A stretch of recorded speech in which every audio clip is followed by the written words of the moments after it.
Hello, Eddy County.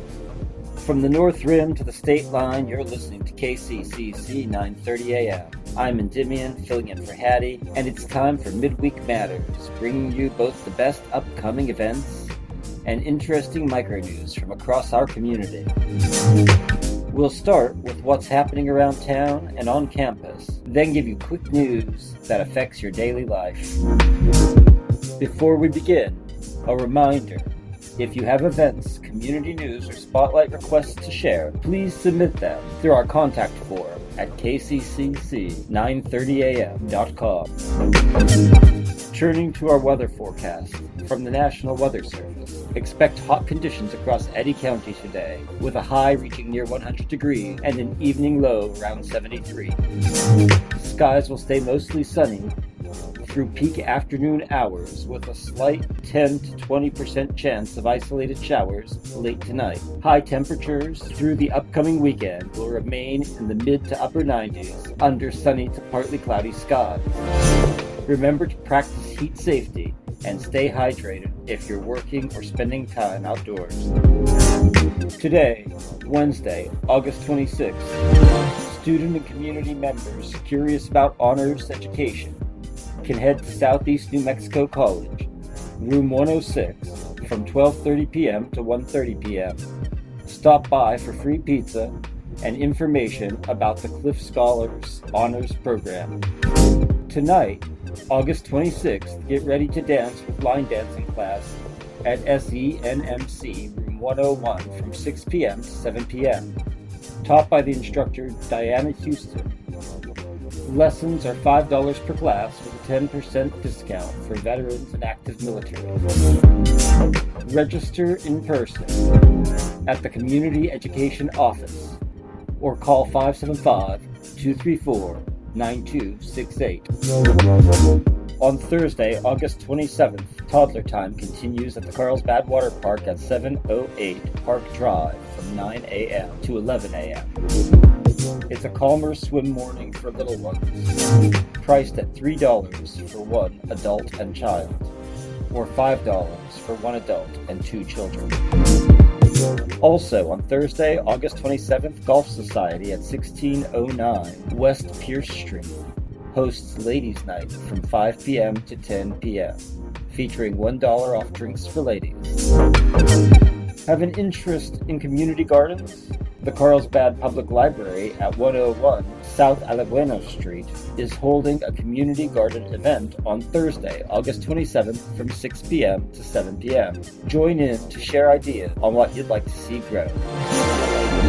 Stargazers of all ages won't want to miss the Lunar Eclipse Star Party at Living Desert Zoo and Garden State Park on Thursday, August 27th from 8:30 p.m. to 10:30 p.m. Catch the moon coverage and maximum eclipse with free telescope viewing provided by Inspired by Silence. Bring the family out on Friday, August 28th for Jurassic Dino Encounters at the Walter Gerald's Performing Arts Center parking lot.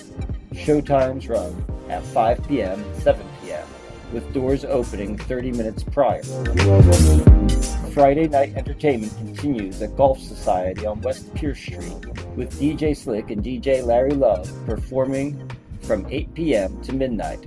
Entry fee is $5. Support local growers and creators at the Carlsbad Downtown Farmers and Makers Market at Alabueno Arts Park this Saturday, August 29th, from 8 a.m. to 9 a.m. Comedy magician Zach McCann takes the stage at the Cavern Theater on Saturday, August 29th, presented by Elite Luxury Entertainment. Doors open at 6 p.m. and the show starts at 7 p.m. Saturday is also National Cinema Day at the Cavern Theater, with discounted movie tickets available all day. Looking ahead to next week, weekly yoga instructor Martina Lieps meets Monday, August 31st from 5:30 p.m. to 6:30 p.m. at SENMC. Rooms 101 and 102. Cost is $15 per class or $60 for the full course. Dart players can join Monday Night Dart League at Milton's Brewing, 213 West Mermod, every Monday from 6 p.m. to 8 p.m. Did you know the Carlsbad Public Library now offers hands-on STEAM kits that you can check out and take home with your library card? Stop by the library and check one out. Community members in Artesia are invited to help paint the Eagle Draw Community Mural, running through Friday, August 28th from 8 a.m. to 11:30 a.m. along J.J. Clark Drive between 10th and 13th Streets. All ages and skill levels are welcome, and supplies are provided. Today, August 26th, PVT is hosting a free internet safety class at the Artesia Senior Center, 202 West Chisholm Avenue, from 9 a.m. to 10 a.m. Stop by to learn valuable tips on protecting yourself online. On Thursday, August 27th, donate blood and save lives at the Vitalent Bloodmobile parked at the Artesia Public Library from 12 p.m. to 3:30 p.m. Thursday evening, August 27th, Roasted and the Artesia Country Club present Charcuterie and Champagne Night from 5 p.m. to 6:30 p.m. at 2701 West Rishi Avenue. Tickets are $40 and include your own board to take home and a glass of champagne. Call 575-513-2746 to reserve. First National Bank in Artesia celebrates 70 years of service on Friday, August 28th from 11 a.m. to 2 p.m. at 908 West Main Street. Join in for a free community lunch featuring grilled hot dogs, games, and giveaways. Enjoy live music on Saturday, August 29th, as Hooks and the Huckleberries perform at the Ocotillo Performing Arts Center, 310 West Main Street. Doors open at 6 p.m. with Pecos Flavors Wine and Brew on site. A special discount from our community heroes, school employees, students, police officers, firefighters, EMTs, military, and FLETC members receive 20% off in-store or phone orders at Schlotsky's in Artesia with valid ID. Now it's time for our Eddy County Quickies micro news. U.S. Energy Secretary Chris Wright highlighted energy development during an August 18th visit to Lea County, touring the Urenco Uranium Enrichment Facility in Eunice and an oil field.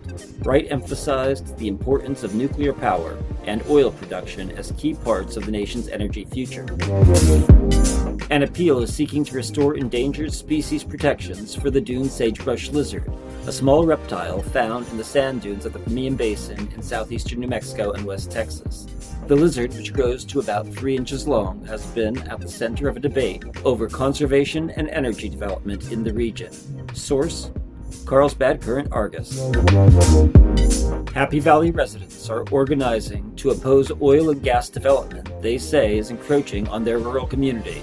Longtime resident Heath Willingham says nearby oil rigs have disrupted the peaceful environment he has known since childhood, including the dark skies that once allowed him to enjoy the stars. Sourced from the Carlsbad Current Argus. Carlsbad jumped to a 20-0 halftime lead and held on for a 20-13 victory over Artesia in the Eddy County War. Rock Wright scored 2 rushing touchdowns, while quarterback Marley Munoz helped power the Cavemen's 175-yard rushing attack and connect it with Jaden Harper for a 59-yard touchdown. Artesia rallied in the second half and recovered an onside kick late, but Carlsbad preserved the rivalry win and opened the season 1-0. Carlsbad Current Argus. Also from the Current Argus, New Mexico officials are proposing new rules to reduce methane leaks from oil and gas operations. during the final months of Governor Michelle Lujan Grisham's administration. The oil industry has raised concerns about timeline for implementing the regulation as the state moves towards stricter methane controls. A measles infection has been reported in Eddy County about a year after the end of a major outbreak that began in southeastern New Mexico. A measles infection has been reported in Eddy County about a year after the end of a major outbreak that began in southeast New Mexico. State health officials said the case involves an unvaccinated adult and brings renewed attention to measles prevention in the region. Source: Ruidoso News. Eddy County Sheriff's Office detectives have arrested 29-year-old Shay Luis Perez of Carlsbad in connection with the May shooting death of 42-year-old Nicholas Antros. Eddy County Sheriff's Office detectives have arrested 29-year-old Shay Luis Perez of Carlsbad in connection with the May shooting death of 42-year-old Nicholas Andres Lucero. Perez was arrested August 19th on charges including voluntary manslaughter, tampering with evidence, and negligent use of a deadly weapon, while the investigation remains ongoing. Sourced from KOAT. And now a special report by Jonny Coker of the Southern New Mexico Journalism Collaborative. As funding cuts to federal food programs trickle down to New Mexico communities, volunteers are feeling the strain. Outside the senior center in Ruidoso Downs, Sergio Guerrero counts clients as they come. He used to see about 80, but lately it's closer to 120. Yeah, there has been an increase. You know, people they got to eat. But this program helps provide a lot of food for our community, for Ruidoso Downs, and also for Mescalero. It's available to anybody. Connie Hernandez is a client that receives food from the senior center. Her husband is 71 and has Parkinson's. She comes to the food bank because it's the only way the rest of her budget survives. By the time I pay all the bills, I can't afford food by myself. We have to decide sometimes, are we going to get cheese or just milk? Are we going to get eggs or are we going to get bread? She and her husband have started foregoing health care because of their financial situation, having to choose between Parkinson's and diabetes treatments. And yet, she doesn't qualify for food assistance. The trick with SNAP, not everybody qualifies. You could be maybe $2, $3 over the poverty limit and you don't qualify. And Hernandez's situation isn't unique. Nationally, nearly half of the people who experienced food insecurity in 2024, about 25 million people, had incomes too high to qualify for SNAP, according to Feeding America's latest Map the Meal Gap report. 150 miles southeast in Carlsbad, the stories are familiar. Rising cost of living leads to budget being constrained, and the demand for food assistance rises for community members like Michael Bromka. If further cuts hit the state, he said he would make do, but wasn't so sure about the community as a whole.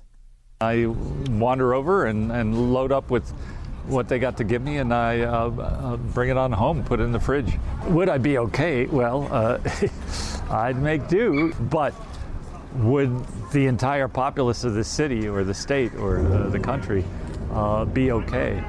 A lot less okay, that's for sure. At Abundant Harvest Food Pantry in Carlsbad, Director Angel Martinez watches his average of 130 families climb toward 150 whenever federal benefits tighten. Anytime there's a shortage on the SNAP benefits, we do get a lot more people coming in. Despite the rise in demand, New Mexico has cushioned the blow better than its neighbors, according to Katie Anderson, Vice President of Strategy, Partnerships, and Advocacy at Roadrunner Food Bank. Arizona, that state decided to go in hard and fast with implementing all of the SNAP changes. There have been estimations of 40 to 50% of the people that were on SNAP in Arizona have been kicked off. The forces pushing people toward the pantry line are stacking on top of one another. Grocery prices are climbing, with food costing about 27% more in 2025 than in 2020, according to Federal Consumer Price Index data. Gas prices also remain volatile amid the Iran war, and a wave of federal changes to food assistance is still working its way down from Washington to the folding tables where volunteers hand out boxes. Anderson said that the pressure is measurable in Roadrunner's own data. We're seeing anywhere between 40 to 60% increase in the number of people seeking assistance year over year. We saw a high of 79% this past January of year over year number of people. At ground level, that turbulence is felt. Janie Bingham, who has volunteered at Abundant Harvest for a decade, sees it in what Roadrunner can send. Our protein from Roadrunner has changed from frozen meats at times to just lentils and beans, which is great, but in our thinking, we really like to be able to give that. And at times, we've had to supplement. When the trucks come up short, the gap doesn't vanish. It moves on to the church's books or into a client's smaller box. The paradox is the sharpest in the southeast, where Carlsbad sits atop the Permian Basin, one of the most productive oil fields in the world. Angel Martinez has watched the money flow past his community for years. This part of the state's not being taken care of by resources that are being pulled out from this part of the state. But the tools to even see the problem are eroding. In 2025, the U.S. Department of Agriculture canceled the survey that produces official national and state food security data. When the food runs short, Martinez said, the cost is immediate. We have to scramble, and sometimes we got to give less to our clients, and it's kind of sad to see somebody that's in need not receiving what we were able to give them normally. Reporting for the Southern New Mexico Journalism Collaborative, I'm Jonny Coker.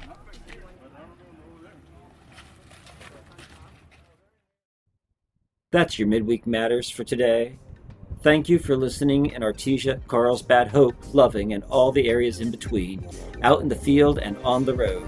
If you have an event or news item you'd like to share, please contact us using our Contact Us form at kccc930am.com. This show was produced in partnership with Southeast New Mexico College Workforce and Community Education.